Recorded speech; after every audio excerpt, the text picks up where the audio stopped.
Hello and welcome to Deep Blue Sea, the podcast. I am Mark. It's a Yeti, Hoffmeyer. And I am Jay, Dr. Kittles Cluett. Welcome you on board Deep Blue Sea, the podcast. Dr. Kittles has very little to do with this episode, but there's a name mentioned in the show, and I liked it. On this show, we've been through the entire Deep Blue Sea trilogy, scene by scene. Maybe we're doing it again. I don't know. We've also talked about Deep Blue Sea adjacent films, which is what we're doing today, which is Shoals with Sharks, Aquatic Action, or directed by Renny Harlin. And today we are amongst the last few Renny Harlin films we have to cover.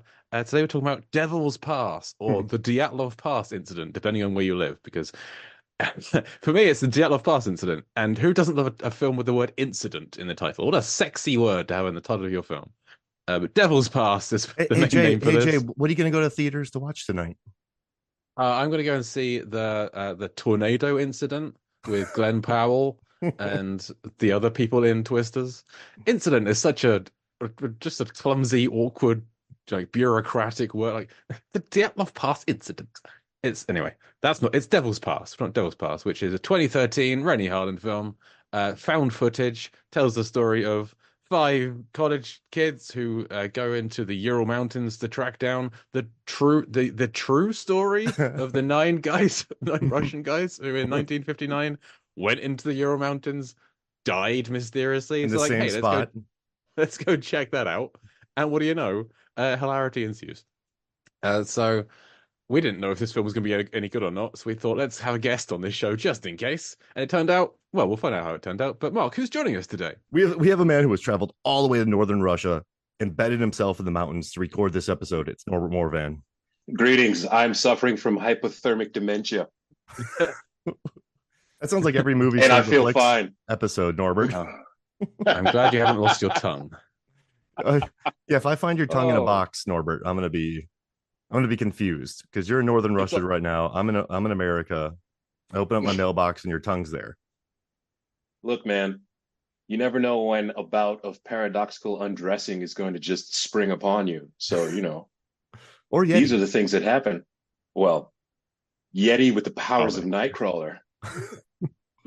So How cool is that? I was looking through Renny Harlin's career. And so he shot this thing in northern Russia, but then he's also like in the beginning, like from when he started filming till now, he's been all over the place. He's been in Finland, in Skip Trace. He shot all over China, Mongolia, every region of China that you could imagine. He's been to Thailand, Malta, Mexico, Netherlands, Italy, Morocco, Canada, America. He had a decent stint in Louisiana. He filmed in the country of Georgia. He went to Abu Dhabi. He filmed in Italy, Greece, Dubai, Bulgaria, and like Russia. Like this guy, he doesn't stay still with his. I feel like he's been all over the world with his movies, and then so it just makes sense that what I love about this movie. He's like, we need to find a place that always has snow. So they went north. They went north of where the incident took place. Well, he learned from Die Hard 2. Yeah, because Die Hard 2 he shot where there was supposed to be snow, and there was no snow. And everywhere he went, and so they spent a bloody fortune on making fake snow. Like I think it was mashed potato.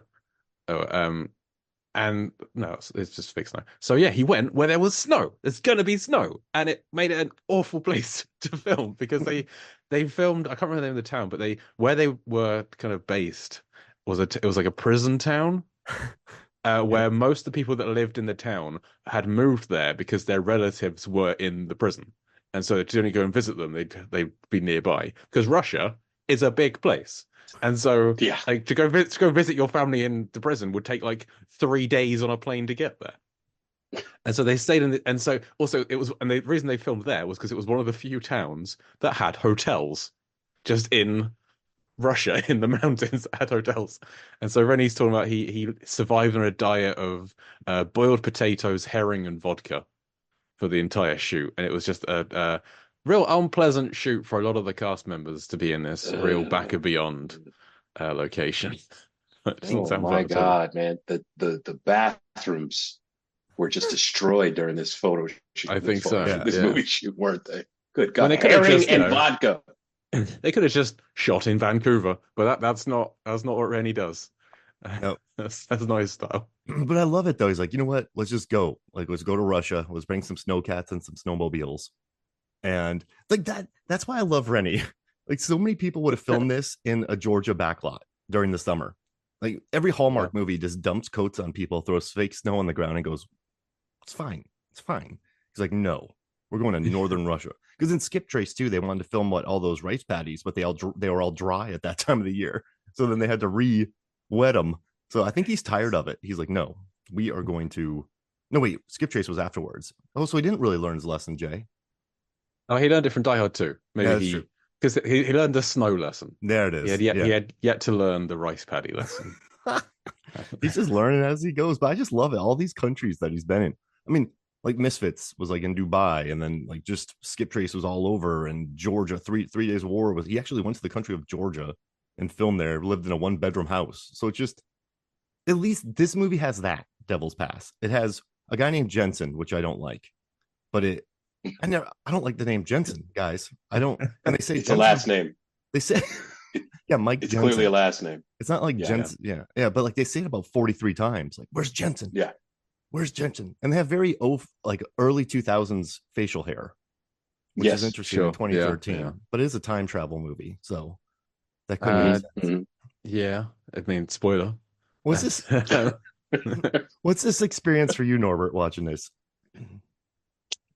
What happens is it starts off with pictures of frozen corpses in rictus with the most terrifying expressions on their face. And then you cut to Sunny Holly. Hi, I'm making a movie. So you're just, what? Huh? And then it's the most complicated setup in the world. In 1959, 9 people froze to death in a mountain. We don't know why. And the whole time I'm thinking, because it's cold? Maybe. It could be. But then they do have the look of terror, and you find out that one had their head crushed, 2 were holding on to each other tight. One had radiation poisoning. Another one was poisoned only by one. radiation. Right, just one. One out of 9. Just one. The one was putting the finishing touches on his letter to Santa before he died. And it's just a lot.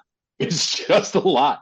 But more interesting than Blair Witch during the same span of time. Because Blair Witch was I feel like Blair Witch was less than 90 minutes, just barely 90 minutes. Yeah. And a lot of the time they're just yelling at each other and are angry. A lot of snot. And the saliva, the salivary glands were just working.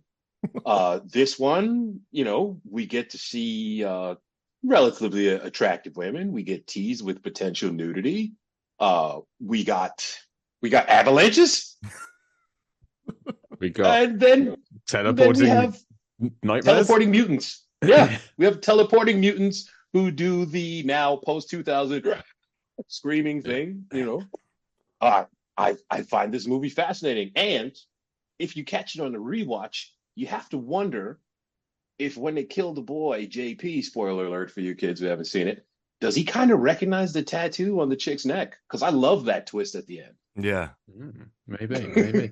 Oh, yeah, we should say full spoilers for Devil's, but I mean, I'm if anyone's made it this far and hasn't seen it yet, I'm going to say watch this film. I was surprised. I really enjoyed it. I thought it was great. It's good. I'm liking our journey through some of Rennie's kind of forgotten films and finding some that are actually like entertaining. Like this is a film that just flat out doesn't exist.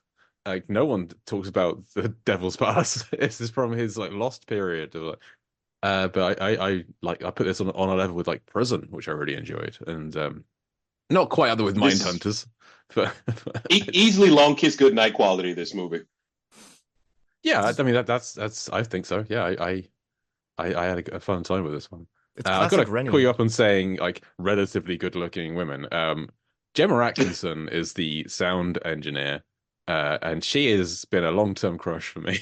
So I had no idea she was in this film, and like when they pan over, and this is Denise, audio engineer. I'm like, recognize your face. And then, wait a minute, it's Gemma Atkinson. What the hell? Because she was in. She was in soap operas in the UK. She was on Hollyoaks and Emmerdale, 2 shows that I've never really watched, but I've always been aware of her. She did like Strictly Come Dancing, and I'm sort of to get me out of that kind of thing. So she's always been like present as a celebrity, and I always was like, yeah, I'm a fan of yours. So just to see like watch a Renny Harlin film was like, wait, Gemma Atkinson's 5th build in this? Hell yeah.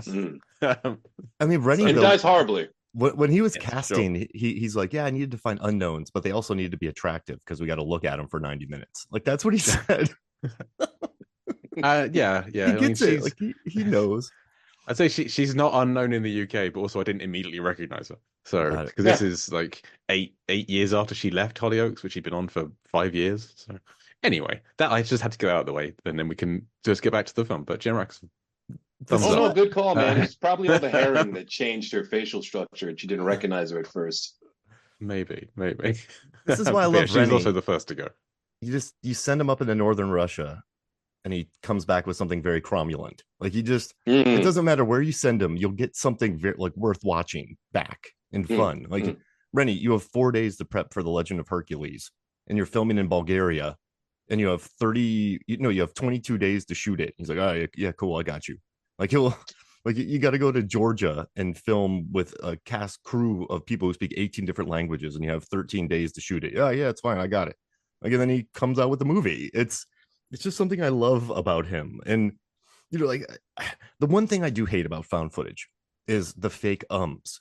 The good actors got to know how to get the ums. See, Blair Witch works because the actors had no idea what was going on. They're like, yeah, go in the woods and walk around with a camera.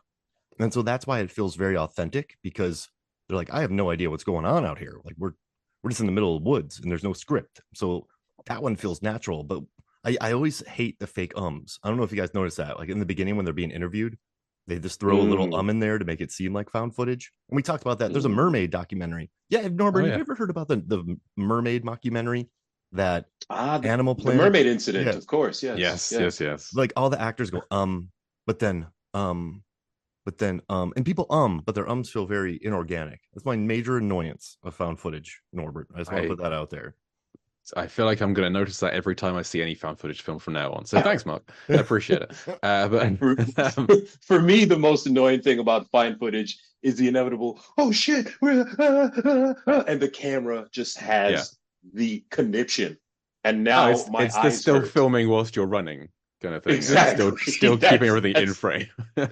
That's always the worst part. What's the movie where the guy goes over to do an exorcism, but he doesn't believe it. But then by the end of the movie, oh my God, they're actually conjuring up a demon. And he's running. And not only is it found footage, but he's running and it's night and it's the woods. So the camera goes up left, down right, up left, upside down. Oh, look behind you. Jeez. That's always the worst for me in the found footage films. I got to keep it in frame, guys. Why? Someone's going to edit this together one day. Yeah. Survival of the dead. Why are you still recording? I don't know. It's just the thing. I have to keep going. Oh, not that movie. Diary of the Dead, I think. Oh yeah, we're in the middle of the apocalypse. Diary of the Dead. It's the apocalypse, and we're all sad. We're all speaking monotone. The world's gone to crap. Like that's the whole movie, but I don't know. We're making a zombie movie, and the zombies attack, and the scenes you wrote. This is what you wanted. You're filming the scenes. The lady running in the dress, and the dress gets ripped. Oh God! You see, dead things do move slow. I told you. I love that. I love that the Russians got a hold of that guy's cell phone camera footage and edited it together into the. Okay, right. I like this film. There's a massive plot hole in. As a couple towards the end, but like so we're all being shown this. We're all being shown this film because there's an I'll go circle back to this, but I really like this film early on when we have all of that. We meet our 5 teens, or whatever they are, college kids, and they're going away, and it's like, and I can't now. Time to go. Cut to a news report of them trying to be found. I laughed out loud and like, oh great, this film is like we've established the characters and then immediately dead, and we're going to go and do something else. I didn't expect it to circle back around, and now we're going to see their story. I was like, and this is our 5 people and dead, and something else is going to happen. So I found that hilarious, and I was a little disappointed that they went back and like, and now 2 weeks earlier, here's their story. It's like, oh, okay, fine. So we're being shown this footage because there's like a news broadcast being like, these 5 people disappeared in the mountains. We found their camera. Well, no, the footage has been hacked, and here is the footage and uploaded. Right? How? Hacked from where? Because like this spoiler, the government. Because this camera went back in time to 1959. And is just still in this lab. When they come across it in the lab, the batteries are still hanging on for a teeny tiny 30 seconds of quick, watch this before the batteries die out that have been going for 50 years. 50 And years. now they're going to die out as soon as. Fine, whatever, fine. But at what point did somebody upload it to somewhere it could be hacked? When did that happen? How was it hacked from this bunker that is not connected to the internet?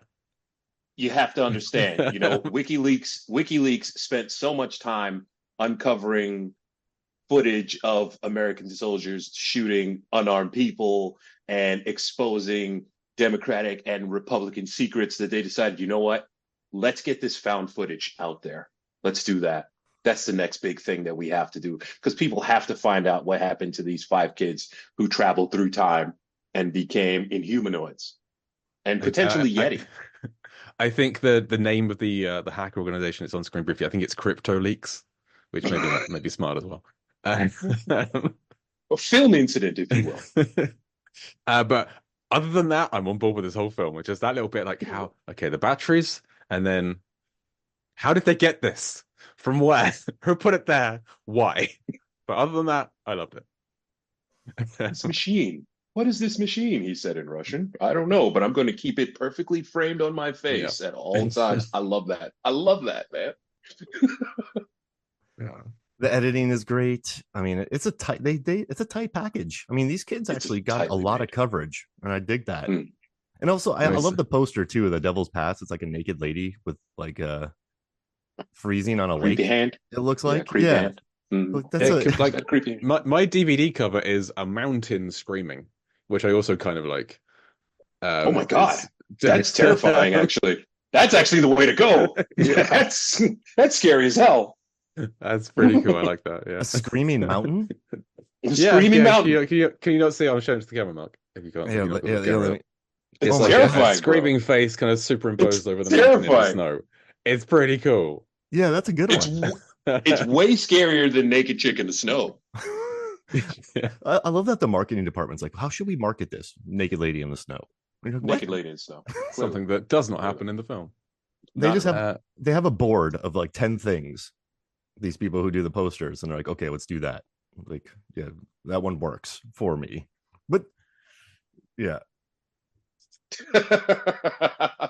and unfortunately, my man who is out there doing the classic hike hookup, he just gets badly killed. I was really rooting for Luke as he was trying to hook up with Denise, because you try to spit game, you know what I'm saying? It wasn't him that initially zoomed in on her boobs. It was definitely Jensen that zoomed in on her boobs. It was him not telling her he's filming her in the morning when she's naked in bed after they've had sex. And then when she sees the camera, she's like, turn that off, and he doesn't. He's like, no, because I'm a creep, and you're not the first, and this is going to continue. And then she's like, whatever. I'm going to write your name on this tape and put it in my library of other tapes. I don't like this guy, and then he dies. That's fine. He's Dennis Reynolds of the Snow, Sure. He's got the Dennis system, and the implication, unfortunately, he's a bad person. The Andy system. Yeah. He has the shortest gunfight too on the planet, and it just makes me happy. He shoots one flare, then gets pegged right in the head immediately. In theory, you knew that you literally only have one shot. It's a flare gun. Yeah. Yeah. You're done for. And his leg is already sticking out the pants. So good job for trying, I guess. There's 2 guys, you have 1 flare. It's probably not going to work, but good on you. These people literally brought explosives to a mountain. They tried to drop a mountain. An avalanche. Yeah. Which they tried to drop a mountain on you, bro. Filming this, Renny wanted to do that as well. Renny wanted to make an avalanche, which I think is for real. He wanted to cause.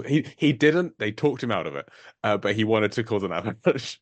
That's the most Renny thing ever, too. Like, which is. But they settled on CGI and then just like snow blowing some snow in their faces, and I think the effect is fine. Yeah. Oh, it's wonderful, especially when Denise is just face plants into the camera. Oh God, when she just worst, man. Yeah, she's just taken out. I was like, well, she's clearly dead, and that's why I wasn't mad that he didn't go back for her, because there's nothing you can do. But someone got that camera out. We're seeing the footage. Someone went and got it.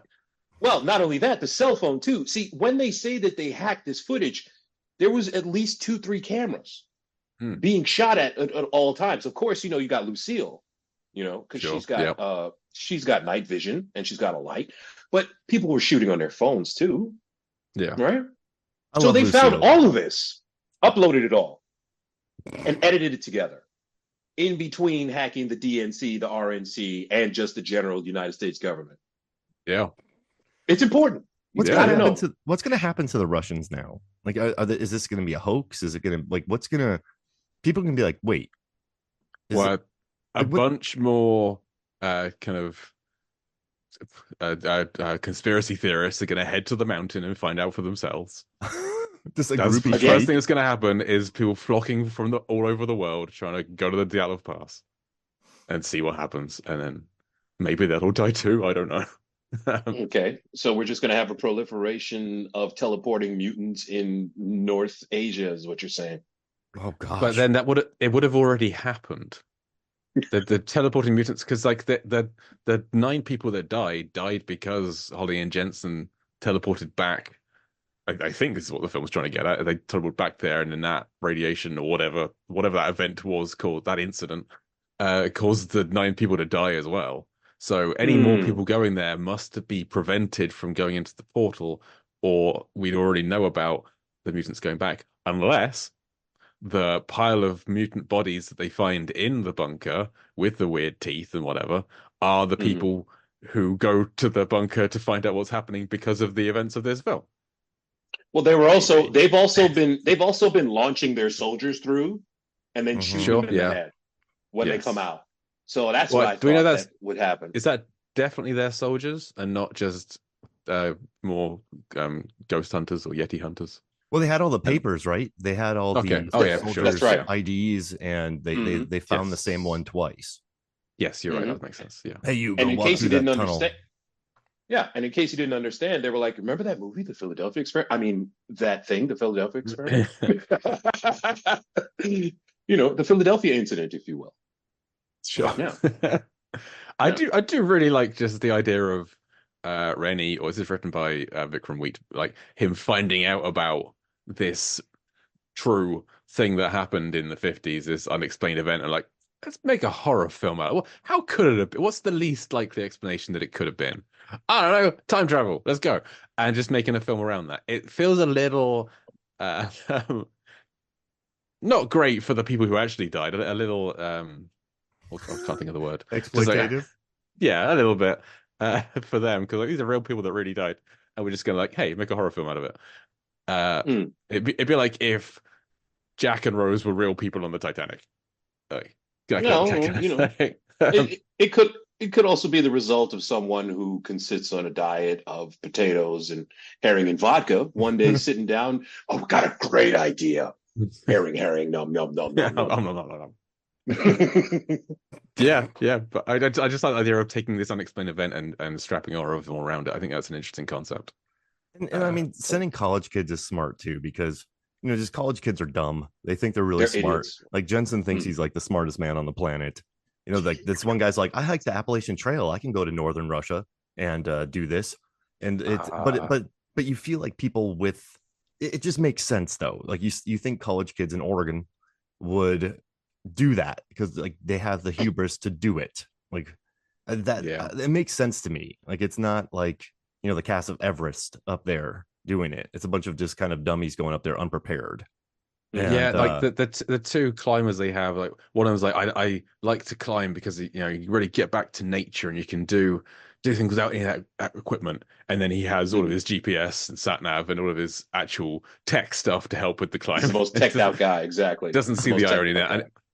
And the other one is clearly from a very wealthy family because he has the same surname as the school they go to. And he's just like, yeah, I'm just kind of I just like hanging out, But no, you're just really a real rich kid who's had a free ride in life, and so you're just gonna chill out and go traveling for a year. Sure. And then Jensen being the real like know-it-all guy, because they have an expert. They've interviewed an expert for this documentary, and he's doing some kind of TikTok reaction video to them where he's playing them, pauses them, and turns the camera like, "This is what I think about this. I'm an arsehole."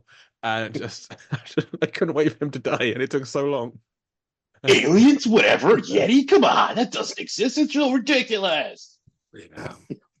I mean, I went into this completely blind, not knowing what it was about. To I was like, is this going to be like the Russell Franklin story?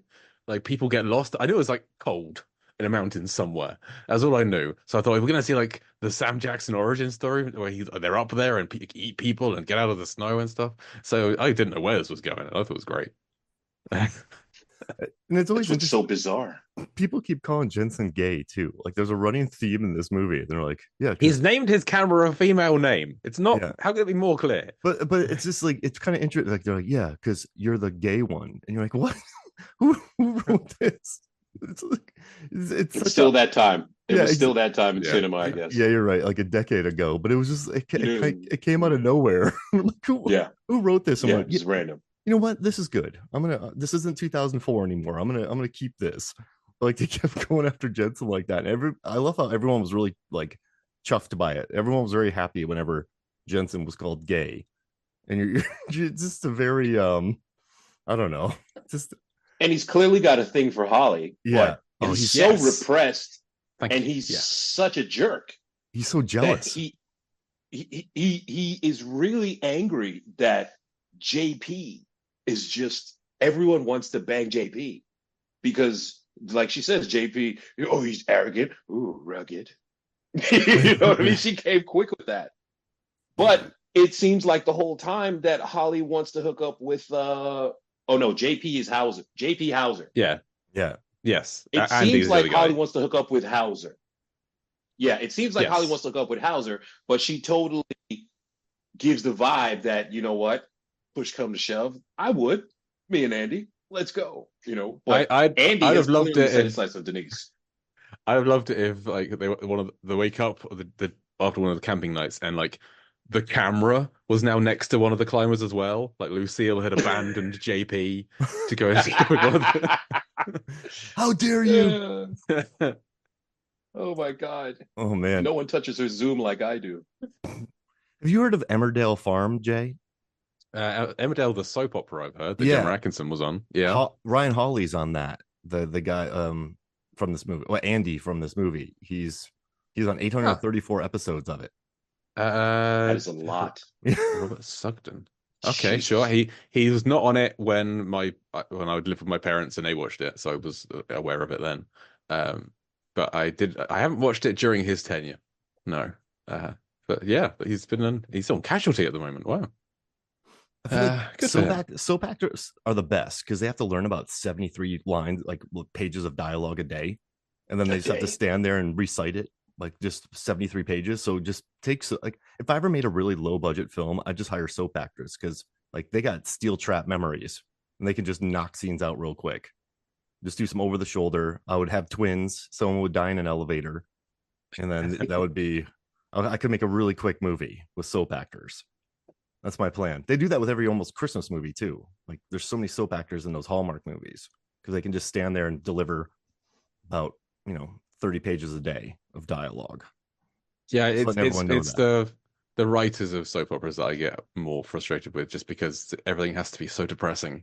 Like 80 to 90% of soap storylines are just the most grim and dire things you could, especially in the UK. And occasionally they have like a light-hearted episode now and then, but for the most part, it's like, everyone's dead and now I'm dying too, and my wife left me and I'm going bankrupt, and a cat just got run over by a car, and now there's an asteroid coming. Everything's just one thing after another. That sounds pretty great.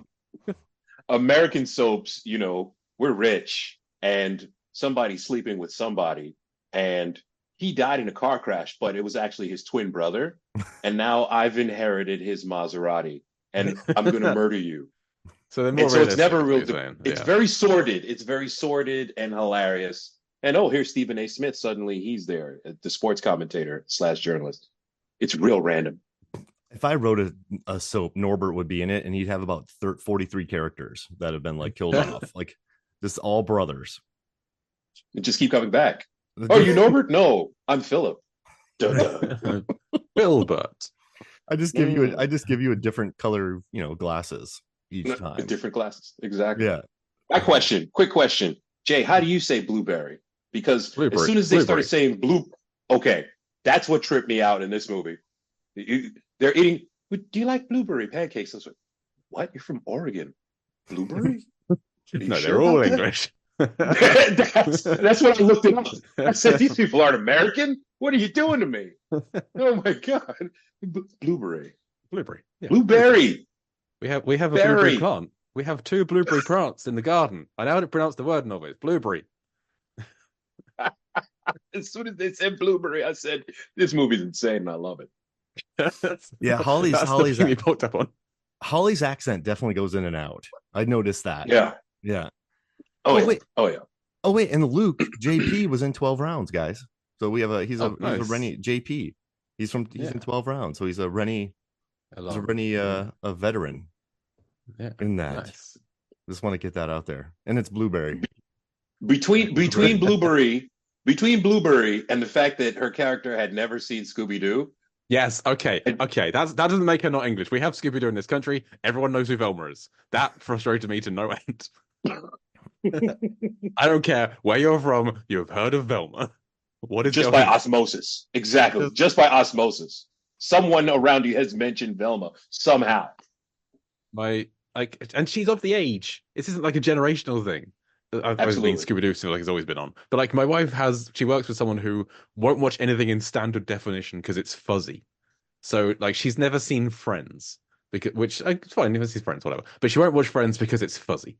Not for any other reason, just because it's blurry. She can't watch it. So she won't watch anything in standard definition. Wait, what? wait. I've broken Mark. She's like early 20s. So she was born like around 2000. It's blurry? There you go. She won't watch anything blurry. Yeah. So it is kind of funny. All she knows is HD. Anything like before Blu-ray, not happening, not going on. Nothing. So yeah. But she probably knows who Velma is.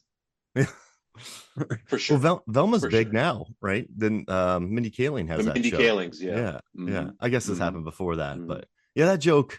Well, and also she would be dead, so she wouldn't have seen it. Yeah, that's true. Sure. Oh, Holly. And then I love the tradition. Like, okay, one thing that always bothers me with horror cinema is like when people do the lying, like so they find the radiation, they find the door, they know they're there, and like, let's not tell anybody. And then a giant avalanche lands on them and kills them all.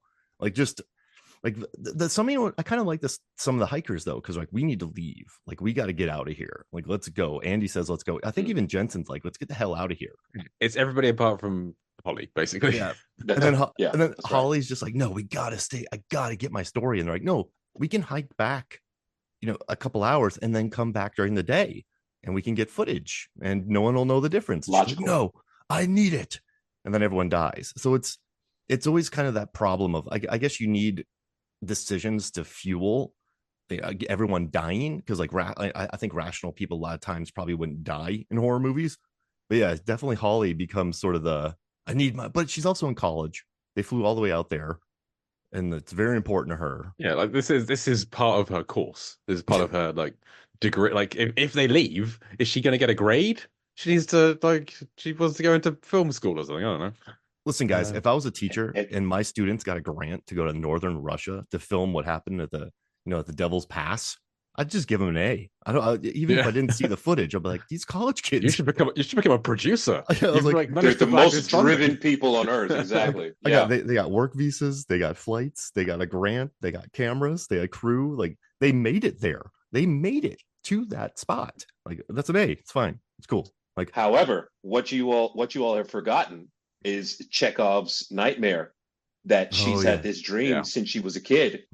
So she's been drawn to this place. Something is making her have night terrors where she sees the door in the cave and she has to open the door in the cave. And so that's really the driving force. Not even so much the story. The story, like you said, is just a way for her to be a go-getter and a person who is always trying to do things to fill out her college resume, so she doesn't have time to watch Scooby-Doo, for Christ's sake. She's got to research what happened to the 9 Russians, because it ties to her origin story as an X-Men. So that nightmare, presumably, my guess would be that comes from there's like her consciousness exists in 2 places at this time. Like she's alive here and there. So there's some kind of intertwining. It's Karen Gillan It's a in loop. Avengers. What can't I think of her name?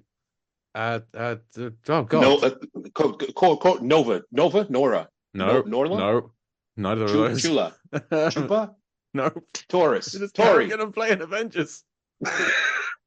Who and Doctor Karen what? Gillan, the Nebula, robot lady in Nebula, Guardians. Nebula. Thank you. Nebula, Nebula. God, Nebula. my brain was running out of my ears. Yeah, it's like Nebula in Avengers Endgame where there's two Nebulas and they can see. She gets them. Yeah, it's that. What's Dr. Manhattan, who lives in This every time at the same time? is my second podcast today. I'm He sorry. can terraform. Yeah. And guys, and also it's Norbert. I don't know how you do it. Well, I guess you record at like 9 a.m. most of the time with me. 7 a.m. recordings are. I need more coffee. That's for sure. Yeah, this is a very international episode today. We're in 3 different continents, many different time zones. I have been drinking since July 3rd, ladies and gentlemen. It is July 14th. I don't know what to tell you. But you know what? This is one of Rennie's highest rated films. This is a 50% on Rotten Tomatoes, but I think it's a very 50% movie. Like Yes, he went out and did it. Like this is I think this is a lot better than a lot of other found footage films that I've watched. And found footage movies I don't think are traditionally that well rated. Like I love As Above So Below, but it's rotten. Like there's a lot of them that don't have the highest scores. But I think this one's just, when you look at it in context of what it is, like I think it's fun. Like it's a good one. It's actually his highest rated movie. Yeah, it's his highest rated film of, wow. Oh no, Bodies at Rest has an 83%, but it's the second highest since like 99, which is kind of crazy. No, it's ranked number 3. So it's Bodies at Rest 83%, Deep Blue Sea 60%, and then Devil's Pass 50%. So it's actually one of his highest rated movies. What is this rated higher than Cliffhanger?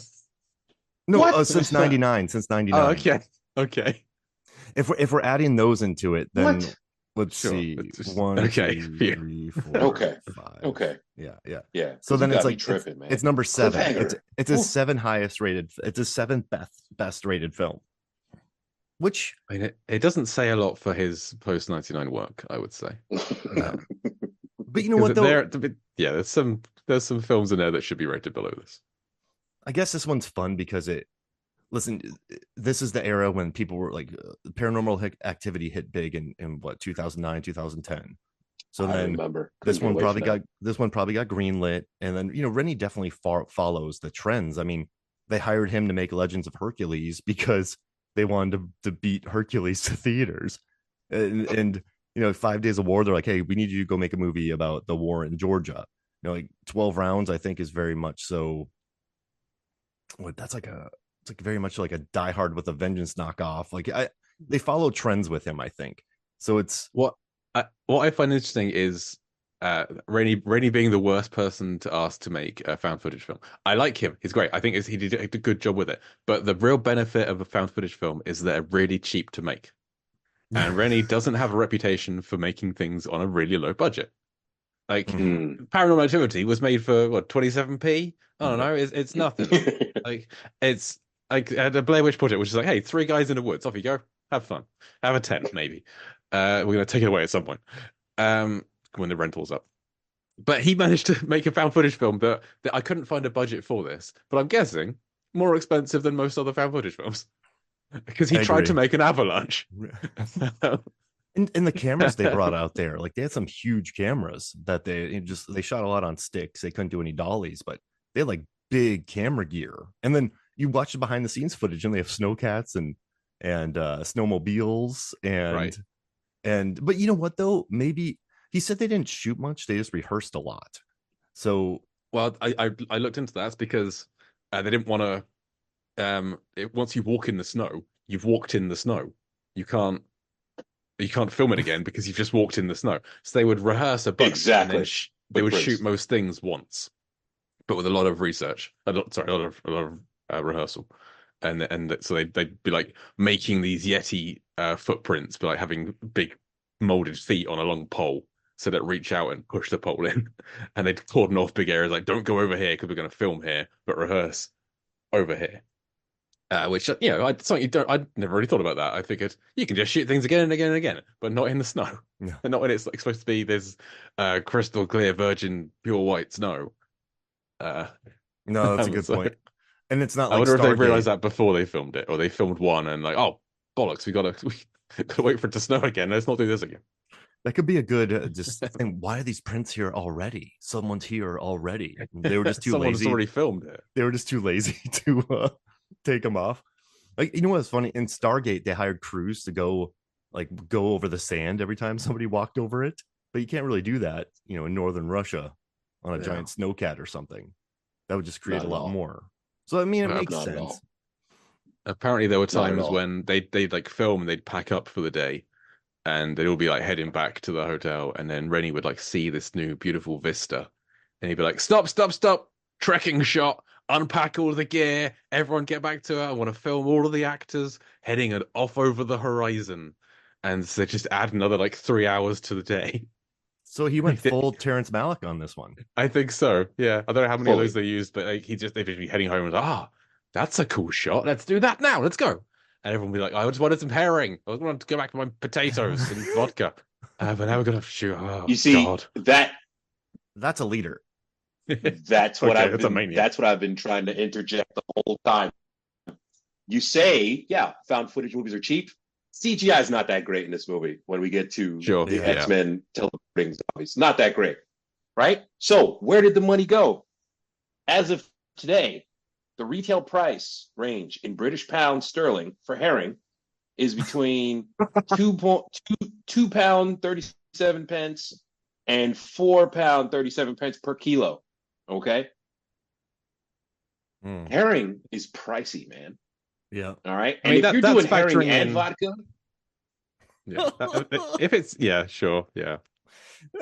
I didn't know where you were going with that. I want to see behind the scenes where everyone's just eating herring. Like everyone is just munching on herring, just constantly. It's salty, bro. Smoked. It's a salty tasting fish, man. So you gotta bang out the vodka with it.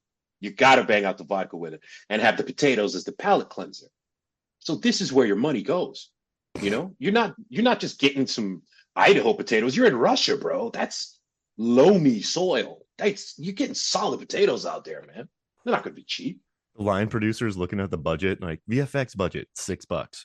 Herring budget, $3 million. Like, $3 million. What were they doing out there? But so the VFX, the reason that the creatures at the end are VFX, they did initially shoot that. They got some like contortionists and like shot that, but it just didn't look great. So they painted the VFX over them.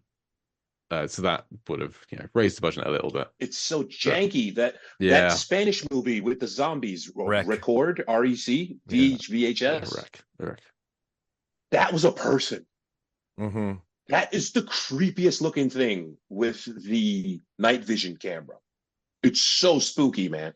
It's just a very tall, creepy human. It would have been so much scarier with a real lanky, freakish human being. Yeah, I mean, this felt like playing a Resident Evil game at that last segment where it's like it's all first person. You've got like one beam of torchlight that's kind of shooting around the screen, and then you've got these creatures that are like glitching from like one corner to the other. Basically, it felt so much like playing Silent Hill or something. It's a perfect video game recreation. Holly's really strong because she wings a chair at one of them. Like she throws it a good 20 feet and explodes against the. She malignant someone, yeah. Bro, launches that chair, just yeets it across the room. One of the things fuses with the chair, and then like it's just a chair monster running around. Now it's got 10 limbs. They could have just gotten Doug Jones out there, chase him around. That'd be interesting if Holly recognized Holly. Because Holly recognized Doug Jones. Hey, you're in Pan's Labyrinth. But like Holly was in there, correct? Holly was one of those. Yes. Creatures. Yeah, Holly and Jensen were the two creatures. That is Holly and Jensen, correct. Spoiler alert. They could have looked at him and been like, Or wait a minute. Yeah. Right? Yeah, definitely. In the end, we're the people that do that because we see her tattoo. It's like, hey, wait a minute, it's you. Right. And the things in your face, and it's not standing still, it's glitching, it's teleporting, it's doing, bioweapon noise at you. You don't have time to, oh, hey, that tattoo. What are the Yeah, odds? that's true. You know? And then the bone structure, they're really emaciated for some reason because, Yeah, they're messed up. 50 years of portal. being freeze dried in the Ural Mountains on top of going through temporal radiation space time experimentation. So they're just They- radiated jerky. Yeah, they went through an incident. They've been The incident? they've been incidented. Yeah, that's what happens when you get Incidentally, incident. Yeah. they've been incidentalizalized. Yeah. That looks like me, but it looks a lot more like jerky than I do. That's for The sure. head's a bit. Yeah. And then what? So then eventually they just shut down the program. Did they kill everyone in there? What happened? My guess is they found out this isn't working. This is problematic. We're trying things and we're getting monsters. We don't want monsters. We keep generating mutants. Let's stop with the monsters. We want to teleport a nuclear bomb into Washington D.C. We keep getting inhumanoids. Just attacking the populace. Not only are we not teleporting bombs, we're getting more problems. That's something else. We tried this. Yeah, Vlad, you came to us with an idea. We tried it. Great. Didn't work. Back to the drawing board. Someone else. Exactly. Jay and Mark have created a teleportation portal. Awesome. It only teleports things back and to the left. Not awesome. You know what I mean? And they come out sideways. That's right. They come out sideways and insane. So stop doing this. Stop it. We get the fact that Russian author Yuri Yarovoy was killed in a car accident on an empty road. So what did happen to them? Seems like we're just going back into USSR. We're just getting our communist stereotype on. They killed everybody. The government. They wiped them out. Because Russia. Yeah. Because Russia. Yeah. Mm-hmm. I mean, we've established if people found out this thing like time travel create mutants, people would try and use it. So maybe the best solution for the greater good is hide it away. Don't let people near it. I'm not saying they should cause car crashes and avalanches, but I'm saying do what you can to stop people getting there. That feels like the door's locked from the outside. Which as soon as I found out, I was like, hell yes, there is something. I'm looking forward to where this is going. Horrific something in there inside. Yeah, something horrific is in this mountain. Their first reaction is open the door. What are you doing? Never open the door. It's in her dreams, man. She has to see what's inside, even though it locks from the outside. Yeah. And then their escape plan to run for the bullets is to go inside. And they're like, block the door. And he has to remind her from the outside.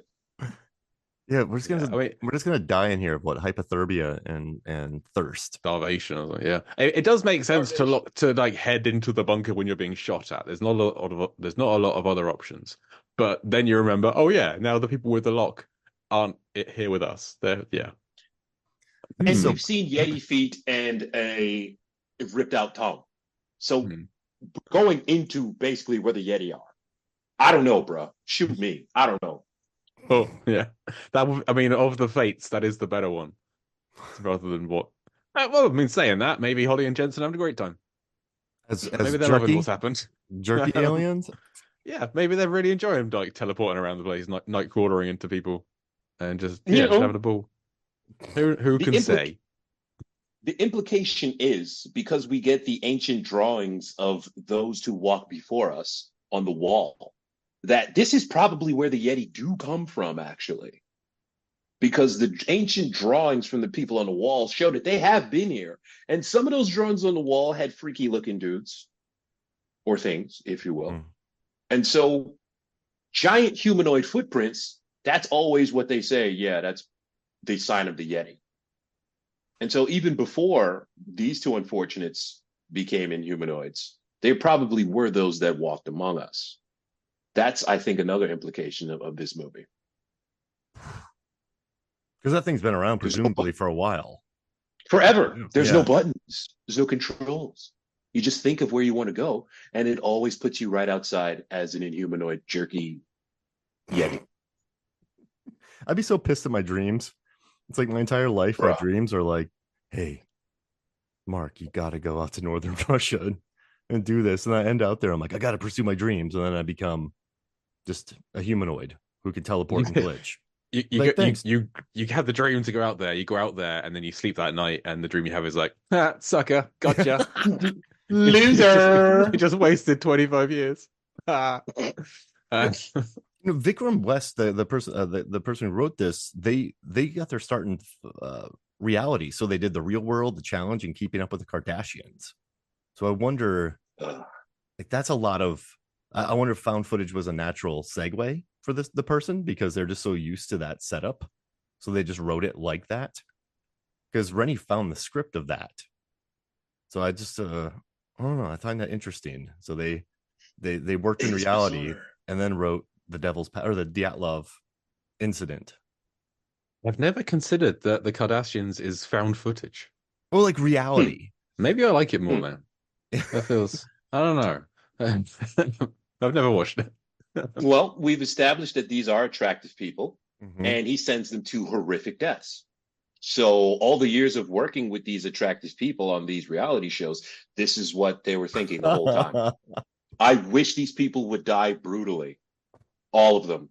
And so I'm going to make this movie that I get to just put all my feelings out on film. And the blonde is going to get it the worst.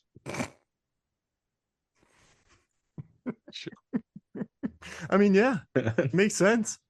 But I have a question, guys. Like, I think sometimes the best found footage films, or just the best horror movies in general, keep things really simple. This one gets quite convoluted. Is there is there like a simpler way to tell this story, or do you think it works as is? I think that the whole like time loop aspect of it is always going to make things complicated. Yeah. There's no. It's either going to be complicated or unsatisfying. Like, so like Groundhog Day, they've already explained the time loop. There's a time loop, and then there's not. If you plug that into a horror film, it's probably going to be less satisfying. I think we've got to go there and find out what the secret is, and we're not going to tell you what it is. It's a time loop. That would be like unsatisfying. So yeah, I think there's always going to be a degree of complexity to it. Yeah. If you take the time loop out and you just make it a cave where your wishes are going to come true, but it's the monkey's paw cave of wishes coming true. And, there's no place like home. And we're back outside, and now we're jerky monsters. So it's not necessarily time loop. It's just you are trapped in the cave, and you have to use this way out. And you're in humanoids, the evil that lies within. Yeah, but you can teleport. That wouldn't explain the original incident, but then it wouldn't necessarily need to be explained, because the whole point is it's an unexplained phenomena in the real world, so it could remain that way. This tries to explain it with a real out there idea of, hey, those 9 people that died, maybe stay with me, maybe it was this thing, maybe it was teleporting college kids from 50 years after they died. No one's thought about that before, have they? No. And that's the way a lot of Twilight Zone and those anthology horror series used to work. You go into this room and there's a toilet, and when you flush the toilet, suddenly you're transported to the land of make-believe. Why? Episode's over. It wasn't that creepy. Don't touch the toilet. It's just the way things work. Don't flush.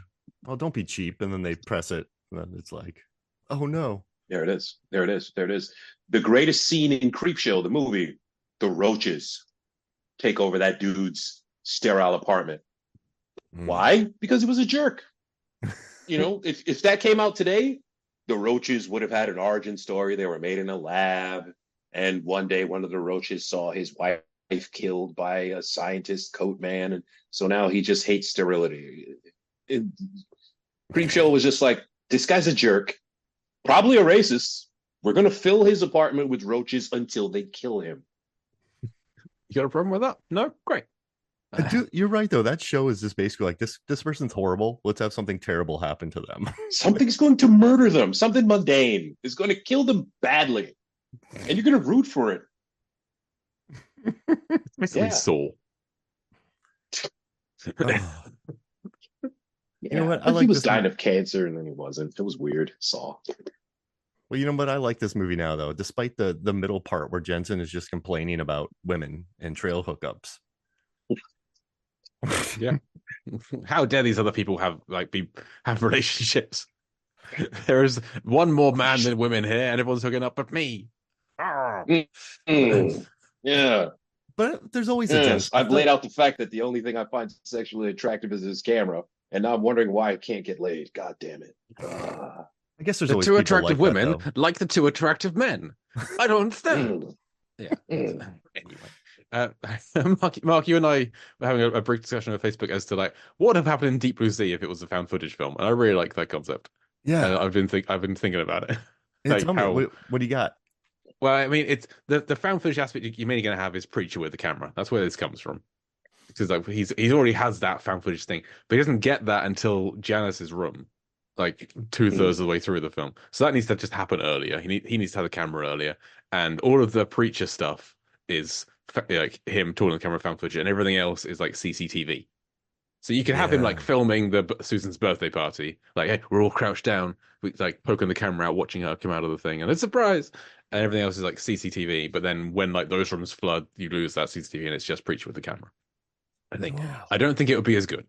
I think because like, why is Preacher filming whilst he's in the oven hacking his way out? He needs to stop filming at this point. This is like yes, your bird got eaten. Stop. Like you should be bereft. So maybe he's like dropped the camera, and it's still filming him floating on a little table in the kitchen. I don't know. Maybe it's for like a lawsuit later on. Like I'm going to sue these people, and this is proof. Yeah, because he survives. He's like, Yeah. I need to sue. I need to sue Chimera. That's right. That's right. All of the like when Susan goes down for the data, he's like, "Can you also like get the CCTV records, please?" And that still somehow survives. I have the solution. Everybody is not. It's not just the CCTV because I thought of that too. But everybody is constantly wearing a body cam. Oh, sure.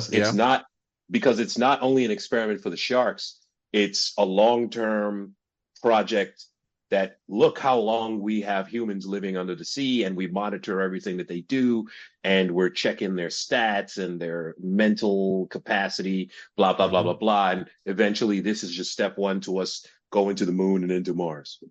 So that explains the camera. Can we have one on a shark? The sharks have cameras. Exactly. Guy, they would. Yeah, absolutely. They're monitoring like these days. We've used this. We've used this like an Alzheimer drug on the sharks. So we need to be monitoring their stats as well. See, what are they up to? Maybe they're doing more intelligent stuff now. They're down there playing checkers. You know, who knows? That's quick exposition explains right there. Quick exposition. You know what? They already have the cameras too. Maybe the sharks don't take out the cameras, and those cameras stay up as well. Like when the sharks take out the cameras. Maybe the sharks don't take out the cameras. The sharks take the cameras. These are our cameras now. Like the one of the sharks starts wearing like a backwards hat, like all the cameramen in the Scream movies and Scream 1 and 2. Like I don't know why, but even in Bowfinger, the camera people have backward hats. Like I think that's because the camera's up to your face and the brim would get in the way. I guess. But yeah, the sharks are like, the sharks are gonna sue you for doing testing on us. We need proof. We're gonna start filming you. So this is all evidence for the sharks court case. Then the sequel is just the John Grisham type novel, but with the sharks and the humans. Yeah, man. And the sharks that they've secretly made with shark intercourse just have the cameras built into them now because the Alzheimer drug was so powerful. So now, the sharks are playing mahjong somehow, and the sharks are creating new forms of experimental jazz fusion in a cave. Because they're smart. Yeah, they're part camera. Part shark, they have part like camera. zoom eyes instead of all jazz fusion. Featuring Richard Linklater techniques. And Ryan Gosling. 1s and 2s. Sharkhood. Sharkhood. And Ryan Gosling's just lecturing the sharks about jazz fusion. Yeah. You got it all wrong, shark. Let's start working on this one. And Shark. Get a grant. Jay, get a grant. Go get a grant for this, okay? Sure. We're filming in Russia. And we're gonna eat. Well, we're not. I don't know if I can budget herring into this.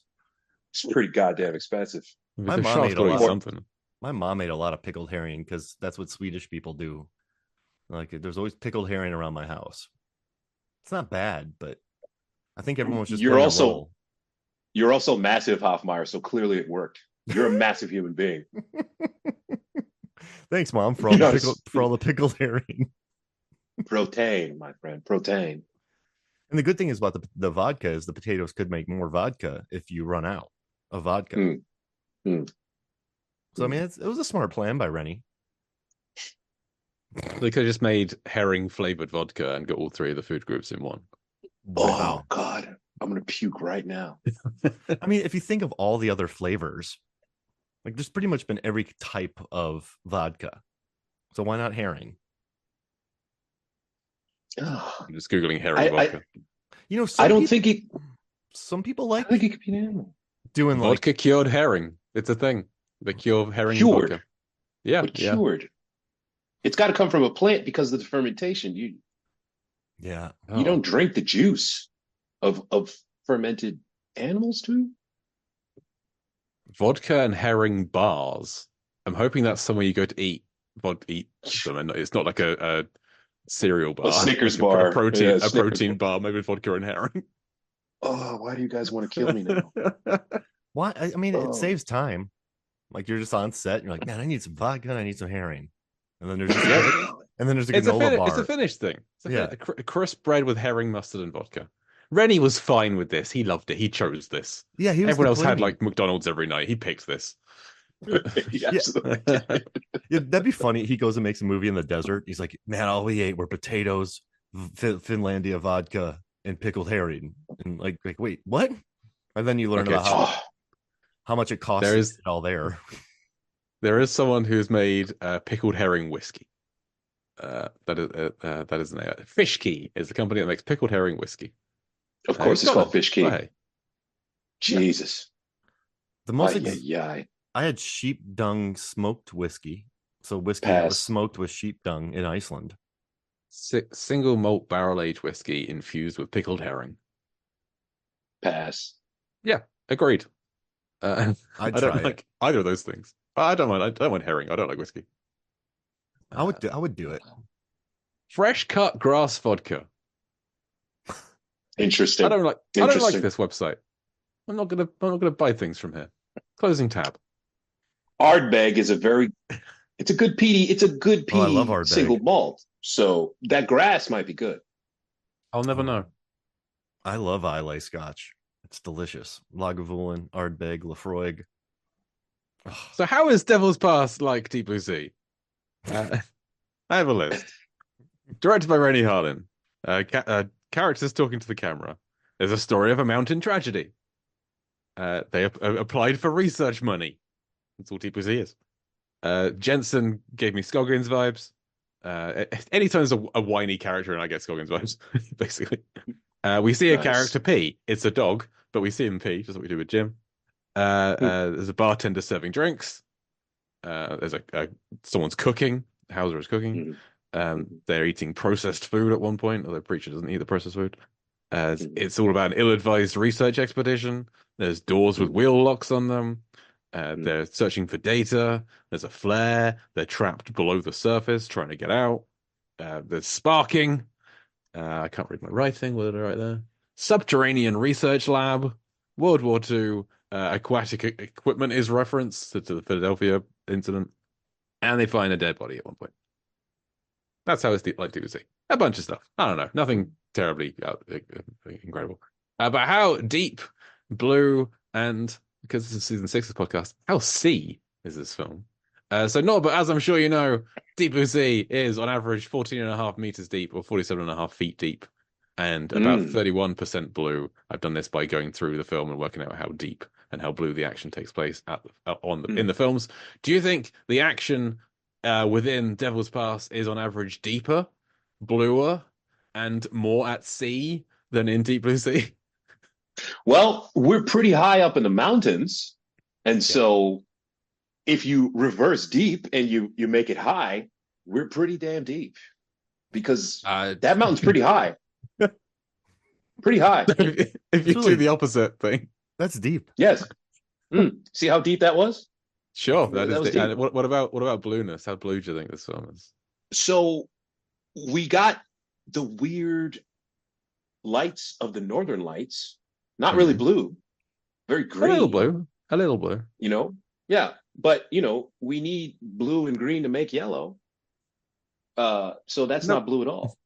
But the monsters had kind of a bluish hue when they were in the regular light. So you get your blue there. Sure. Okay. I'm not even going to ask about sea because this is entirely set on land. It's Frozen frozen water. Is... Frozen water.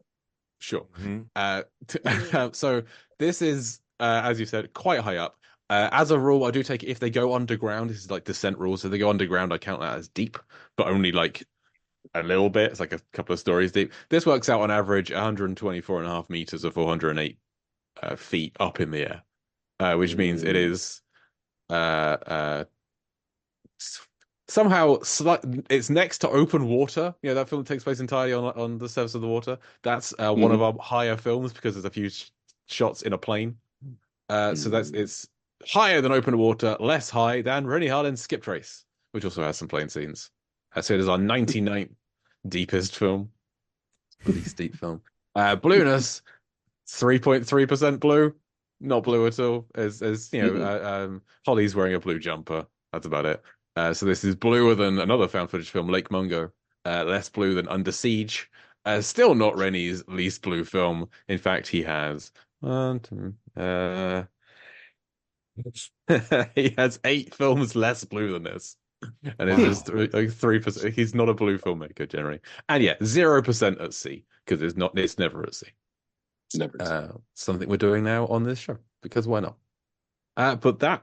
Did you have any other thoughts on Devil's Pass? I've got to ask Norbert, Mark. Any other? Did we cover everything? Yeah, I'm good. Mark?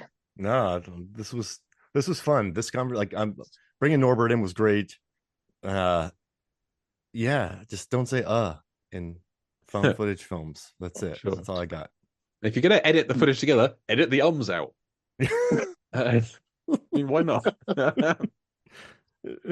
If you ever get the chance to go to Northern Russia, make sure you get a Samago flaming shot because flaming drinks are always cool drinks.